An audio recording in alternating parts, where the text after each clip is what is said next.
हाँ तो भाई साहब कहाँ आए हम 16 में क्वेश्चन पे, ठीक है। चक्कर ये है 16 वाले क्वेश्चन से पहले जो है 16 वाले क्वेश्चन पे आवाज़ जो है वो बंद हो गई है, पता नहीं फंक्शन ख़राब हो गया यानी क्या हो गया, ठीक है। तो 16 वाले क्वेश्चन से दोबारा शुरू करते हैं। तो एक परिवर्ती संधारित्र को 200 वोल्ट की बैटरी से जोड़ा गया यदि संधारित्र की धारिता 10 माइक्रोफेरेड से बदलकर 2 माइक्रोफेरेड कर दी जाए, ठीक है।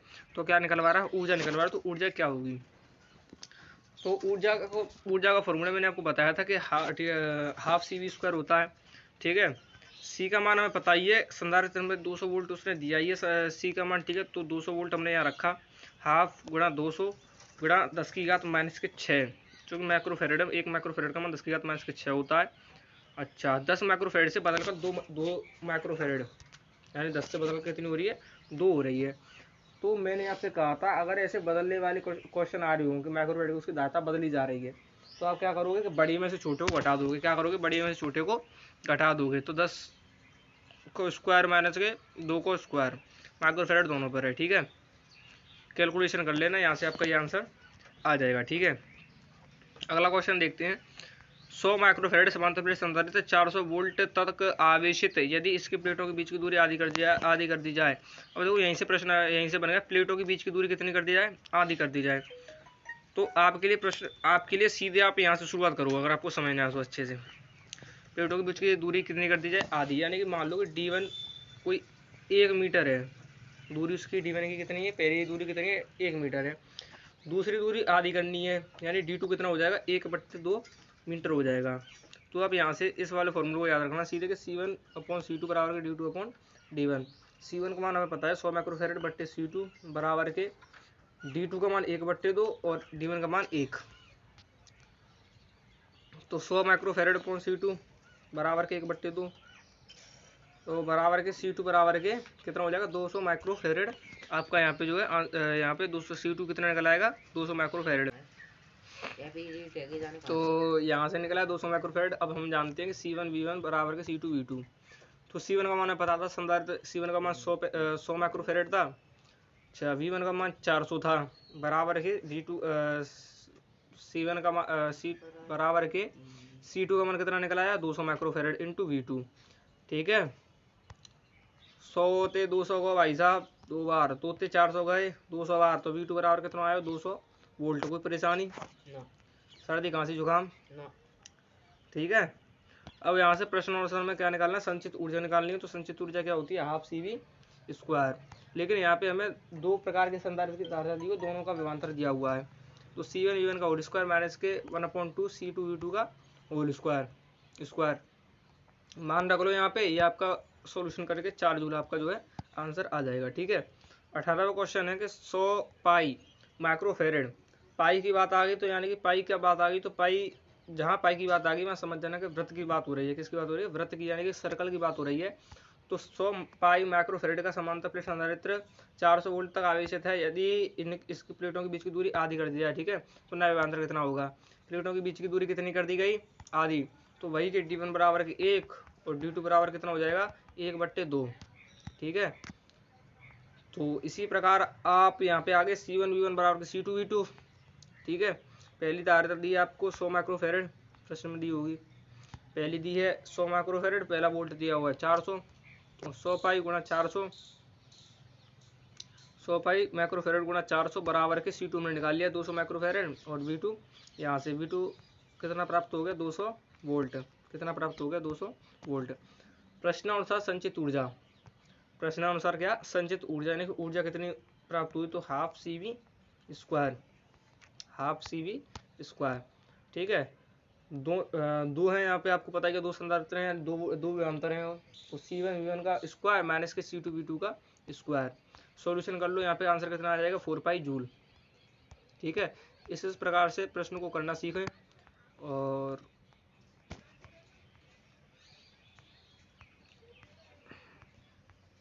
ठीक है, ये वाला आ गया आपका 4 पाई। अगला प्रश्न है 19वां प्रश्न, किसी संधारित्र को 200 वोल्ट का विभव दिया गया जिससे 600 पिको फेरेड, कितना पिको फेरेड, यानी कि 10 की घात माइनस के 12, लेकिन पिको फेरेड से हमें कोई इसमें मतलब है नहीं। संधारित्र आवेशित फेरेड संधारित्र को जोड़ दिया जाता है तो ऊर्जा का परिवर्तन वही रख दो, C1 V1 बराबर के C2 V2, क्योंकि इसमें दूरी को आधा नहीं किया गया है, ठीक है। तो सीधा रख सकते हो आप।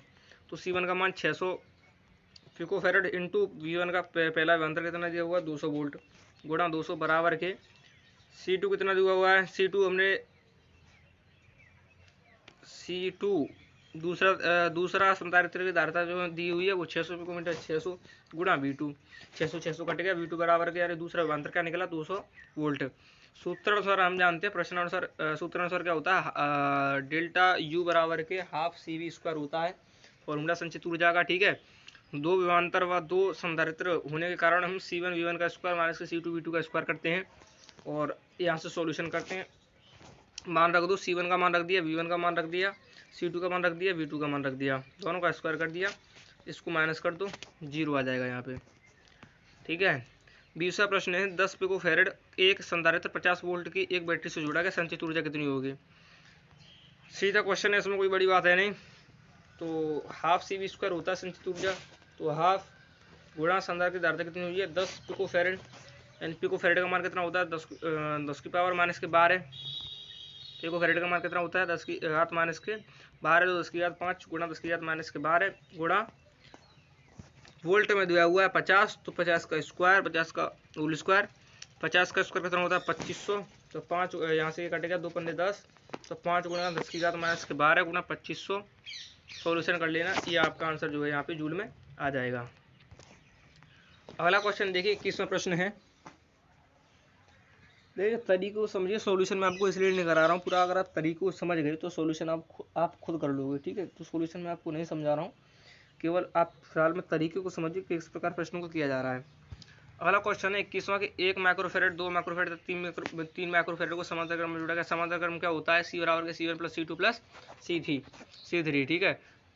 थ्योरी जो मैंने थ्योरेटिकल बात डाली आप मैंने आपने उसमें बताया उस वीडियो में समांतर क्रम क्या होता है, स्टेडी क्रम क्या होता है, तो एक बार उस थ्योरेटिकल वाली वीडियो को आप देख लो वहाँ से, ठीक है। तो C बराबर के C1 plus C2 plus C3, तीनों को जोड़ दो 6 माइक्रोफेरेड हो जाएगा तुल्यता रहता। अगला प्रश्न है श्रेणी क्रम में, तो श्रेणी क्रम क्या होता है 1/C1 plus 1/C2 plus 1/C3। तो 2 माइक्रोफेरेड को 4 माइक्रोफेरेड तथा 6 माइक्रोफेरेड को श्रेणी क्रम में जोड़ा गया तो तुल्य धारिता होगी। तो 1/2 प्लस 1/4 प्लस 1/6 लासा लिया 12 हो गया, और यहाँ पे 1/C बराबर के 11/12 आ गया, और C बराबर कितना हो जाएगा पलट जाएगा, तो 12/11 हो जाएगा कुल धारिता, ठीक है। श्रेणी क्रम क्या होता है श्रेणी क्रम होता है 1/C बराबर के 1/C1 plus 1/C2 plus 1/C3, और समांतर क्रम क्या होता है C बराबर के C1 plus C2 plus C3, ठीक है। अगला प्रश्न है 2 माइक्रोफेरेड 3 माइक्रोफेरेड को पहले समांतर क्रम में जोड़ा गया। किस में जोड़ा गया, पहले समांतर क्रम में हमने जोड़ दिया, तो कितना प्राप्त होता है 5 माइक्रोफेरेड, 3 और 2 5, तो 5 माइक्रोफेरेड प्राप्त होता है। फिर क्या होता है, प्राप्त धारिता को 5 माइक्रोफेरेड के साथ श्रेणी क्रम में जोड़ा गया, फिर श्रेणी क्रम में जोड़ दो, तो 1/C1 प्लस 1/C2, तो 1/5 प्लस 1/5, तो कितना प्राप्त हो जाएगा 1/C बराबर के 2/5, तो C बराबर के 5/2 माइक्रोफेरेड। 24वां प्रश्न देखिए। 24वां प्रश्न में 16 माइक्रोफेरेड तथा 3 माइक्रोफेरेड को समांतर क्रम में जोड़ा गया, ठीक है। समांतर क्रम में दोनों को जोड़ दीजिए, 16 और 3 18। इसके साथ क्या होता है फिर 38 माइक्रोफेरेड को समांतर क्रम में जोड़ा गया, फिर 38 को भी समांतर क्रम में जोड़ा गया है। अब प्राप्त क्या होता है 18, तो 18 और 38 57, तो 57 माइक्रोफेरेड आपका आंसर यहाँ पे हो जाएगा। दोनों ही समांतर क्रम थे, इतना कठिन प्रश्न है नहीं, बहुत सरल क्वेश्चन था, ठीक है। अगला क्वेश्चन देखिए 25वां प्रश्न है कि एक समांतर संधारित्र को 500 वोल्ट तक आवेशित किया गया, उसकी प्लेटों के बीच की दूरी आधी कर दिया। प्लेटों के बीच की दूरी आधी यानी कि D1 बराबर के 1 और D2 बराबर के 1/2। V1 हमें दिया हुआ है 500, V2 हमें निकालना है, V2 हमने निकाला, V2 बराबर के 500 गुणा 1/2, तो 2 से 500 गया कितनी बार 250 बार, तो V2 बराबर के 250 वोल्ट आंसर। 26वां प्रश्न देखिए। 26वां प्रश्न 3 माइक्रोफेरेड 3 माइक्रोफेरेड तथा 6 माइक्रोफेरेड को श्रेणी क्रम में जोड़ा गया और फिर समांतर क्रम में जोड़ा गया, तो उनका हमें औसत निकालना है। औसत निकालने के लिए क्या करते हैं कि पहले हमने क्या किया, इसको पहले श्रेणी क्रम में जोड़ा, तो 1/3 प्लस 1/3 प्लस 1/6, और यहाँ से C हमारा क्या प्राप्त हुआ 6/5। देखिए जैसे कि यहाँ देखिए 1/C बराबर के 5/6 होता है। अगर मुझे यहाँ से C निकालना, तो C क्या करता है, इसको पलट देता है, यानी 6/5 हो जाता है C, ठीक है। तो श्रेणी क्रम में 6/5 निकला। अच्छा, समांतर क्रम में 3 और 3 6 और 6 और 6 12, अच्छा 12 + 6/5। अब औसत निकालना है तो क्या करते हैं, दोनों को जोड़कर श्रेणी क्रम और समांतर क्रम दोनों को जोड़कर 2 से अगर आप भाग देते हो तो आपका क्या निकलता है, औसतन मान निकल आता है।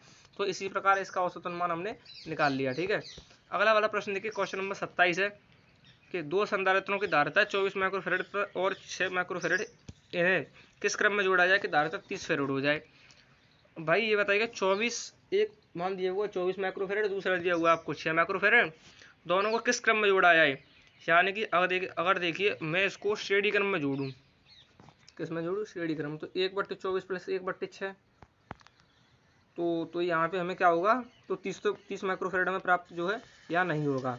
लेकिन अगर मैं इसको समांतर क्रम में जोड़ूं, किस में जोड़ूं, समांतर क्रम में अगर इसको मैं जोड़ूं, तो समांतर क्रम में अगर मैं जोड़ूंगा तो 24 और 6 30 हो गए। तो यहाँ से हमें क्या है, समांतर क्रम में इसका आंसर होगा समांतर क्रम में। अगला प्रश्न है 28वां, एक आवेशित समांतर प्लेट संधारित्र द्वारा संचित ऊर्जा 17.070 जूल घन मीटर संधारित्र के प्लेटों के बीच की वैद्युत क्षेत्र की तीव्रता कितनी होगी। ये अच्छा प्रश्न है। वैद्युत क्षेत्र की तीव्रता निकलवा रहा है, यानी कि आपके पास क्या निकलवा रहा है, ई निकलवा रहा है। अच्छा क्वेश्चन है। इस प्रकार का क्वेश्चन पहले हमने अभी तक जो 27 हमने प्रश्न किए उसमें हमने ऐसा क्वेश्चन अभी तक नहीं देखा। ठीक है, इस क्वेश्चन को ध्यान से देखिएगा। अच्छा, ऊर्जा कितनी होती है भाई साहब, हाफ E0 यहाँ दिया हुआ है। ठीक है, अब देखिए, तो यहाँ से हमने क्या किया, 2 का इधर मल्टीप्लाई कर दिया यू में, ऊर्जा में मल्टीप्लाई किया तो 2u बराबर के ε0 × E²। अच्छा, ई हमें निकालना है भाई साहब, यानी क्या निकालें, वैद्युत क्षेत्र की तीव्रता हमें ज्ञात करनी है। तो E² बराबर के 2u/ε0, स्क्वायर को यहाँ से हटाया, रूट छड़ा, क्या छड़ा, रूट चढ़ गया इधर। तो ई बराबर के रूट में 2u/ε0, मान रख दो, u का मान हमें दिया हुआ है, u का मान हमने ये रख दिया, ε0 का हमें पता होता है 10.85 10 की घात -19, कैलकुलेशन कर लो, और 2 × 10 की घात 6 न्यूटन प्रति कूलम आपका जो है आंसर आ जाएगा कैलकुलेशन करके। अच्छा प्रश्न था। ठीक है, फॉर्मूले से किस प्रकार हमने दूसरा फॉर्मूला बनाया है यहाँ पे, अच्छा क्वेश्चन था। ठीक है, 29वां सवाल देखिए।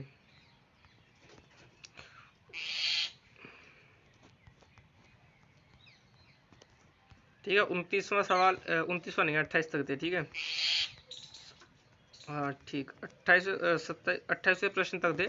मिलते हैं अगली वीडियो के साथ। और ये चैप्टर नंबर 4 के आपके मोस्ट न्यूमेरिकल्स में आपके करा चुका हूँ सभी।